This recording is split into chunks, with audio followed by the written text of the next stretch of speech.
to my picnic table here in beautiful Lazy Mountain, Alaska.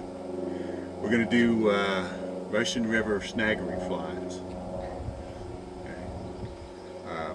We're going to create a couple streamer flies, a couple different colors. There's a couple different ways you can make them. You can make them with weight inside of them, or you can make them without it. So we start off by just mounting it in the vise. Okay. We got blue today. We got some green, and we got pink. Okay. I've found in the past that if you combine two colors, and you put one color on the bottom and one color on the top, the fish enjoy that quite a bit. So these are just colored bucktails. You can use bucktails or synthetic fiber stuff, depending on what you got. First one we're going to make out of blue and green. We'll start wrapping our fly here prior to cutting, because the wind's blowing out here today, and if I cut the hair and put it in a pile, it's going to blow away and I'll have to do it again. So this is unusual weather for Alaska. We normally don't get this much sunshine in a row. We've had almost 2 weeks of gorgeous, beautiful weather. And there's the kitty making noise, of course. Hey, make some noise. So I'm just going to wrap a base of thread around this shank of this hook here to start with.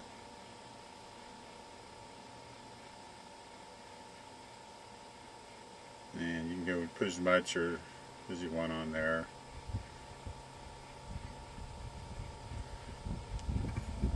Okay, and we're going to take some bucktail. Just grab some of that. And I'm going to cut some of that off of there. I like to have it long. And then you can trim the fly up.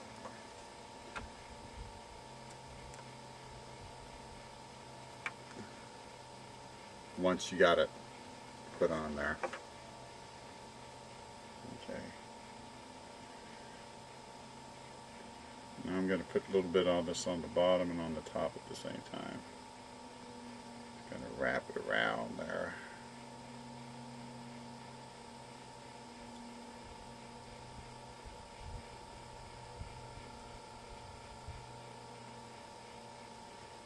Okay, now I'm going to put some green on there. This looks like a little finer material than that buck hair. It should work. Let's grab a little bit. Find the longest piece we can find. And cut it off there.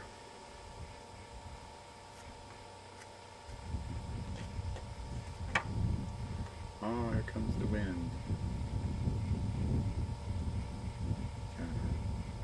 They do make a little container thingy, hair containers, where you can trim it up. You stick it in this little container and it all gets the same length. But, you know, it's like anything else.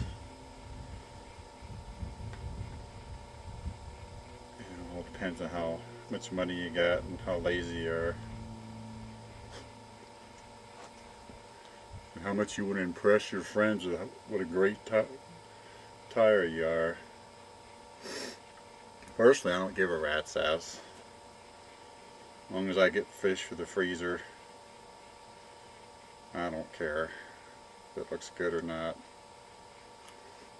I always get a kick going fishing and seeing I got my $20 Black Beauty fly rod that I got at Walmart about 20 years ago, and I've caught more fish on that thing than I can recall. And you go out there and see these dudes with these $1,000 Orvis outfits beating the water right next to you. Can't catch jack shit. I go with my $20-year-old fly rod, toss a fly in there, and I'm fighting the fish, landing a fish in like 2 or 3 minutes.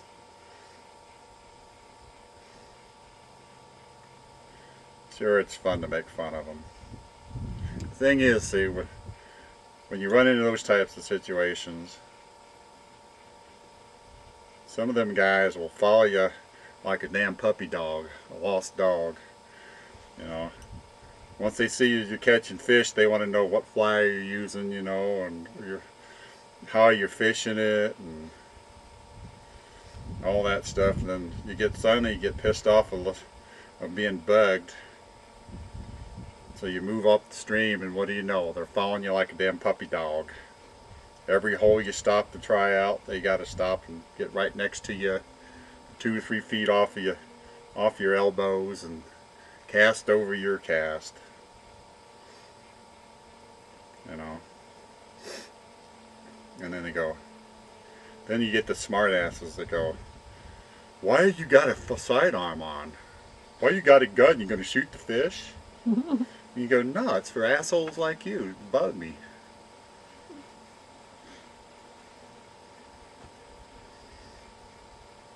Go ahead.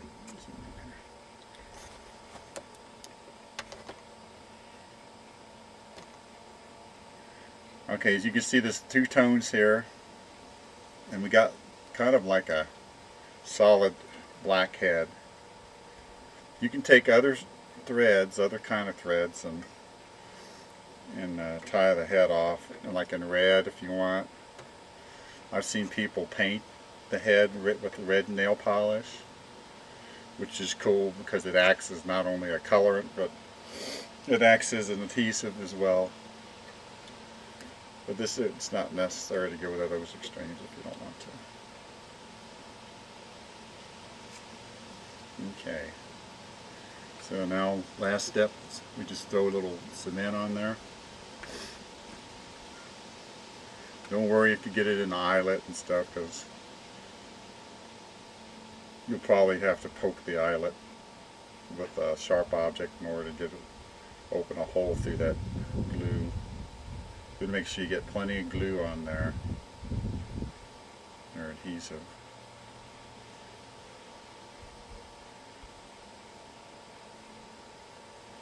There you go. And you basically use the same technique for a single color one. What you would do is just put a little bit more hair on there at one time. A little breath there to kind of help dry that. And this one's kind of sparse on hair, but once it gets wet, it should be okay. And you can kind of like pull on it a little bit, get any of the loose ones off of there. You can run it like this, or you can trim it up to be flat.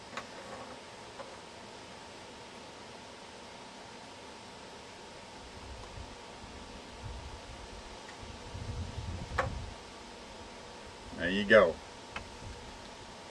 Russian River Snaggery or Coho Fly. There you go. 2 tones.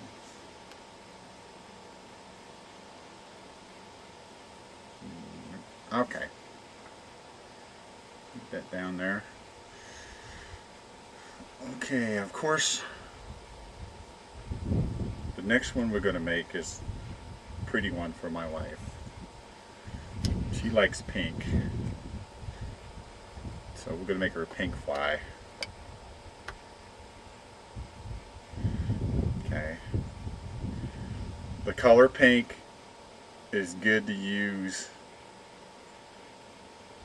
when you're close to where the salmon are actually laying their eggs.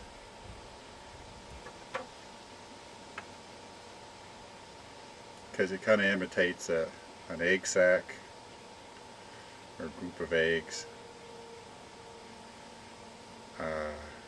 For silver salmon now, if you're out for silver salmon, one of the most effective flies I've ever used or seen used is just some pink yarn tied to a fly, and that's it. That's all you need.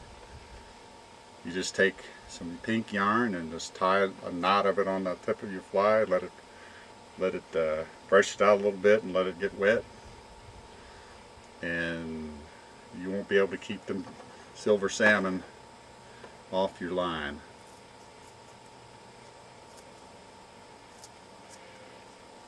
Okay, it's going to be all pinky.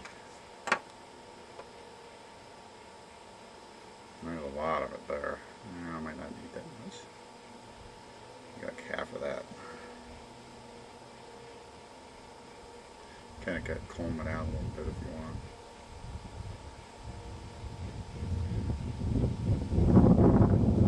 Oh, there it goes, the wind. Thank you, wind. Okay. Trim it up. You can knock, a good fly tire could knock out like 2 or 3 dozen of these an hour. And you go down, you had a little bench, you put it in the back of your car or something, you went down the Russian River during the salmon run, and you sold these guys for like, oh, I don't know, $1.20 a piece, $1.50 a piece, because that's about what they run in the shops down there. You had a big old bag of them and walked up and down the creek to all those desperate people that are so charged up from seeing the huge amounts of salmon moving in front of them, that you could make hell, you could make $400 or $500 in an afternoon just selling flies. I've seen people do it.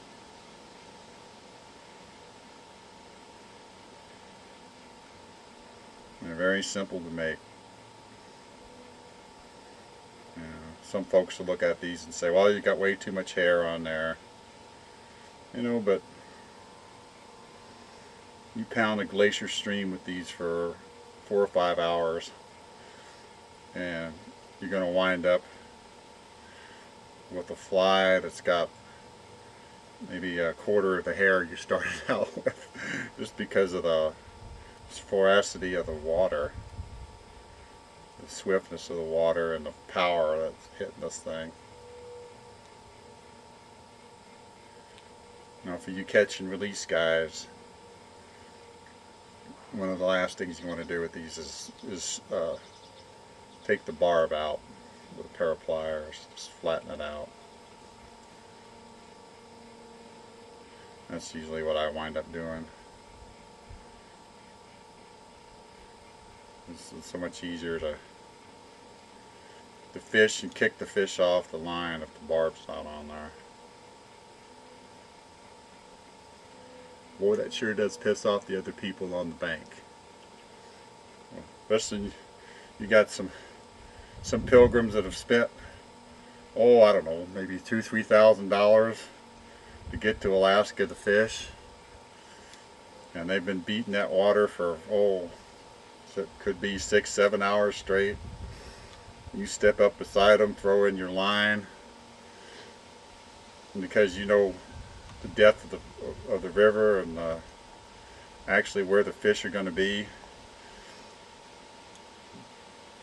5 seconds later, after your fly hits the water you got a fish on, you see, talk about watching people want to cry.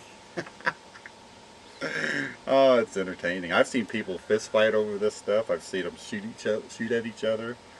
I've seen them pick each other up and throw each other in the water, all over a dumbass fish. Oh, busted it off. Okay, so we're going to have to go ahead and just put some.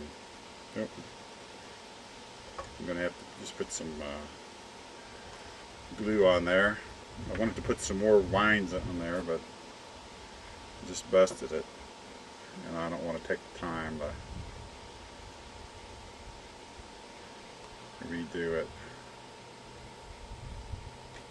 I'm just going to put lots of glue on there, and it should hold it. Just saturate the head.